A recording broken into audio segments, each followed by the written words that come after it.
Today is March 21st, 2025. By the time you're watching this video, it could be March 25th, 26th. We'll see how speedy I can get this edit turned around. But anyway, why that's important is because yesterday marked the 19th anniversary of the release of the Elder Scrolls Oblivion. And today, we have Elder Scrolls Oblivion Remake news. Strap the fucking gamers. We could be playing this game before summer.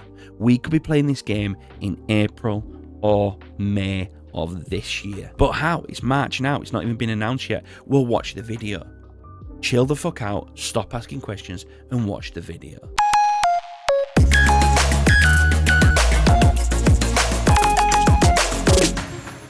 Now, at this point, it's like Bethesda's worst kept secret that there is an Oblivion remaster or remake in the works. So back in July 2023, there was a Reddit post that went up where this guy claimed to be an ex-employee of Virtuous Games Paris. Now, this employee must have been disgruntled.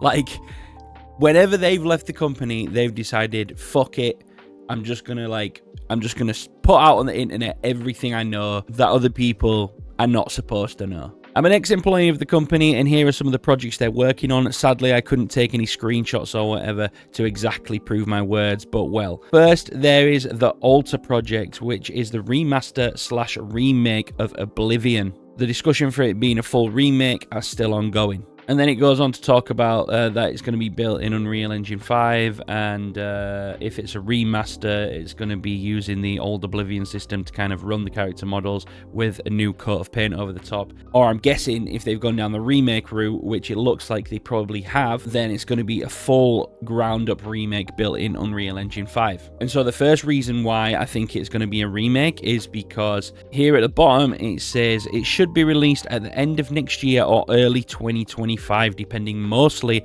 on whether it's a remake or a remaster.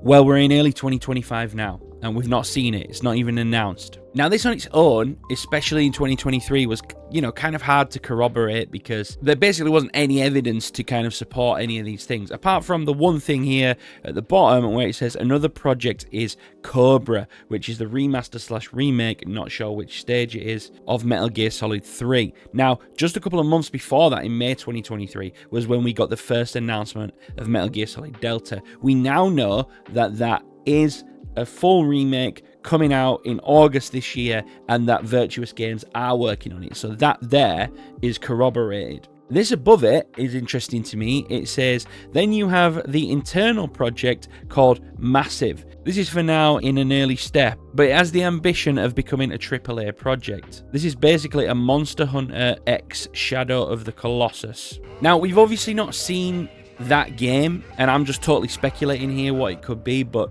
we did get this announcement on December 13th in 2024 of a new game from the creators of Ico, Shadow of the Colossus, and The Last Guardian. Now, apparently this game has the codename Behemoth, and of course, the other game that they were talking about in the Reddit post has the codename Massive. Behemoth, Massive, I don't know. This is literally a Shadow of the Colossus style game.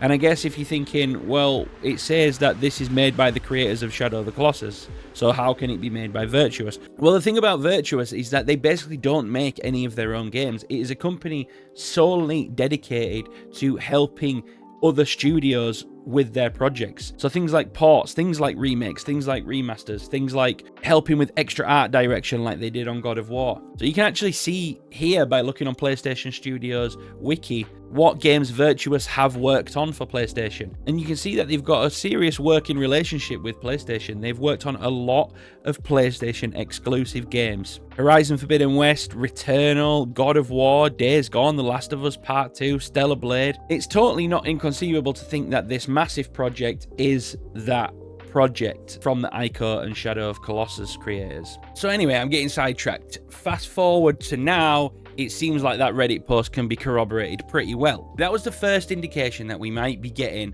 an Oblivion remake/remaster. And then the evidence just started piling on, coming thick and fast. September 2023, as part of the FCP versus Microsoft court case. I don't know if you remember that. It was where things were being put in place to try and prevent the Activision Xbox merger. I don't know. They were trying to stop the acquisition going through. I'm not a lawyer. I don't know. It was a whole thing that just really didn't pique my interest. But what did pique my interest as part of that was that during the court case, they had to make public a bunch of documents, including like emails and fiscal plans and things.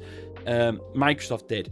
And as part of that, we could see here a bunch of games that were a bunch of games that we did and didn't know about, because this document was actually a document from 2020, but they had only released that and made it public during this court case in 2023. And by the way, here in 2024, it says Elder Scrolls 6, so they are fucking running behind on that. But here you can see for 2022, Oblivion Remaster. So, I mean, for me, that's enough. We know that it's in the works. We know that it's happening. Then if that wasn't enough, we had a technical art director working at Virtuous Studios who posted on their LinkedIn page listing projects that they're working on, and at the end there put an unannounced Unreal Engine PS5, Xbox Series X / PC remake. So it's coming. We know it's coming. The Oblivion remake is coming, but apparently sooner than you might think. A lot sooner than you might think. Nate the Hate responded to a question on his Twitter with this. Hey Nate, are you expecting news about the Oblivion remake this month? And Nate responded with, either this month or next month, release is likely to be sooner than the original June target, but still working to get details on an updated release date. Sooner than June? It's fucking March now. And why should we trust Nate the Hate? So if you don't know who Nate the Hate is, he's a notable leaker of video game news, and he's got a track record for getting shit right. Most recently leaking the announcement of the Nintendo Switch 2, along with some details that were really accurate about how the reveal would look. So if Nate the Hate is correct, the Oblivion Remaster will likely see an April or May release date. If it's going to be before June, it's got to be April or May, right? Honestly, the thought of me getting my hands on an Oblivion remake before June is crazy. It's not something that I had on my bingo card for the year, man. And you know, everybody talks about Skyrim, and yes, Skyrim was a fucking amazing game. But the debate still rages today whether Elder Scrolls 4 Oblivion or Elder Scrolls 5 Skyrim is the better of the two. Now, personally, and you're gonna fucking hate this, but like my ass is sore because I'm sat right on the fence. I properly loved Skyrim because it was that like classic story of strong hero guy that's going out to tarnish the world of evil, and I think that's like the classic video game trope, and it felt really good to play. Like, it put you in the shoes of the hero, it put you in the shoes of the warrior. Genuinely though, on the other hand, what I think Oblivion did better was the story and the world, because like there's a few things to consider here. One, in Oblivion, you're not like the main guy, you're not like the most important person in the realm, you're not the savior of the realm, you're kind of like the right-hand man of the most important person in the game world, but which off the bat is kind of a weird position to be in as a protagonist, and not many video games do it.